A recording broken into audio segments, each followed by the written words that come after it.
to all of the members of the Orban family. Sir Charles, my friend, my Alabama brother, thank you for being you. I grew up outside of Troy on a farm. My father had been a sharecropper, a tenant farmer.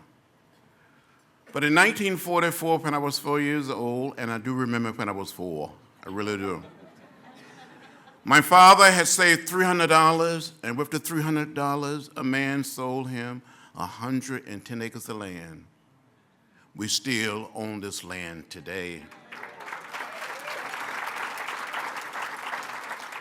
On this farm, we raised a lot of cotton and corn, peanuts, hogs, cows, and chickens. On the farm, it was my responsibility to take care of the chickens. And I fell in love with raising chickens like no one else could raise chicken. I became very good at it. As a little boy, when the setting hen was set, take the fresh egg, Charles, mark them with a pencil, place them under the setting hen, and wait for 3 long weeks for the little chicks to hatch. Some of you may be asking, John Lewis, why do you mark those fresh eggs with a pencil before you place them under the setting hen? Well, from time to time, another hen will get on that same nest, and there will be some more fresh eggs to be able to tell the fresh eggs from the eggs that were already under the setting hens. When the little chicks were hatched, I would take the little chicks and put them in a box with a lantern, raise them on their own.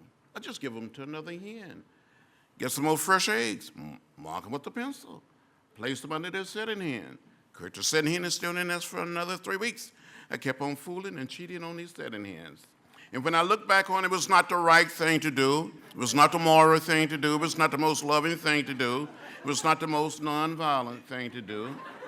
But I was never quite able to save $18.98 to order the most inexpensive incubator I had from the Sister Roebuck store. Any of you old enough to remember the Sister Roebuck catalog? No, you don't remember. You're too young. That big book, the heavy book, some people call it the ordering book. Other people call it the wish book. I wish I had this. I wish I had that. So I just kept on wishing. But as a little boy, about 8 or 9 years old, from time to time, with the help of my brothers and sisters and cousins, we would gather all of our chickens together in the chicken yard. I wanted to be a minister. My brothers and sisters and cousins would line the outside of the chicken yard, but they would help make up the audience, the congregation, and I would start speaking or preaching. And when I look back on it, some of the chickens would bow their heads. Some of the chickens would shake their heads. They never quite said amen.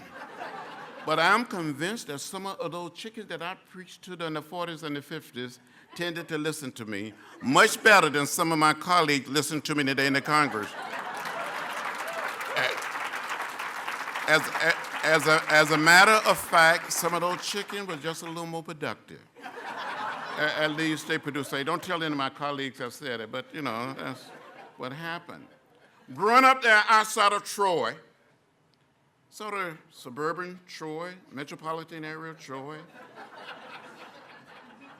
We would visit Troy or visit Montgomery. I saw those signs that said white and colored. We asked my mother, my father, my grandparents, my great-grandparents. They would say, that's the way it is. Don't get in the way. Don't get in trouble.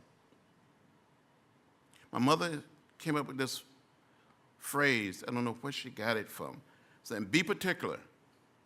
I think she was saying, be watchful. Be careful. Be mindful. But be particular. 1955, 15 years old in the 10th grade. I heard about Rosa Parks. Heard the words of Martin Luther King Jr. on our radio. The action of Rosa Parks, the words and leadership of Dr. King inspired me to find a way to get in the way. And I got in the way. I got in trouble, what I call good trouble, necessary trouble.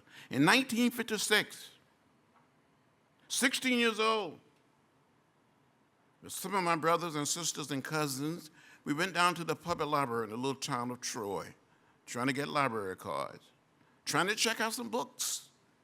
We were told by the librarian that the library was for whites only and not for colors. I never went back to the Pike County Public Library in the little town of Troy until July 5th, 1998, for a book signing of my first book, Walking with the Wind. And hundreds of blacks and white citizens showed up. And at the end of the book signing, they gave me a library card. So it says something about the distance, the progress we've made.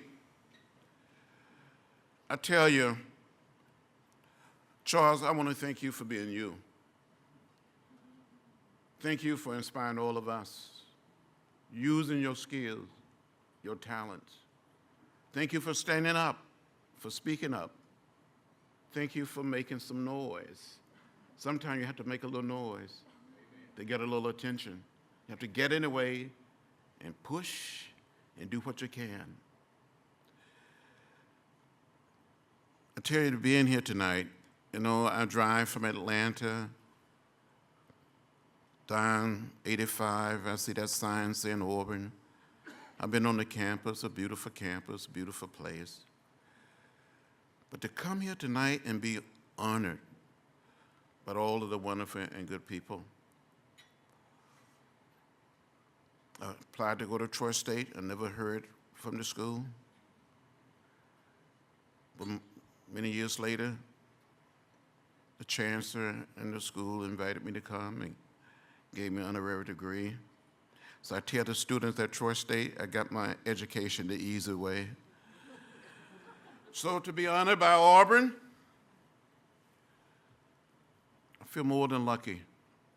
I feel very blessed.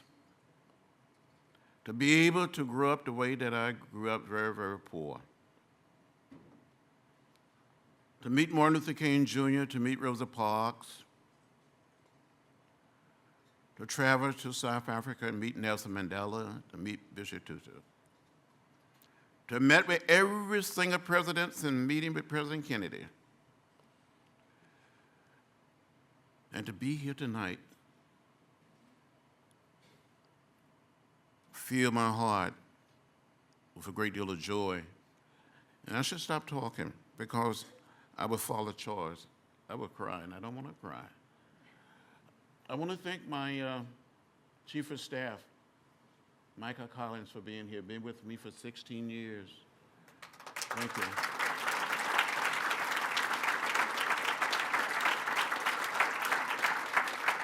Michael grew up in Boston, and I grew up outside of Troy. And Michael, you know, being here, United Nations, you know, that's a big thing. It's a big deal. With all of these wonderful people. So keep it up. Never give up. Never give in. Keep the faith. Keep your eyes on the prize. We can help save our little planet, this little spaceship we call Earth. We can leave it a little cleaner, a little greener, and a little more peaceful for the generation yet unborn. Thank you very much.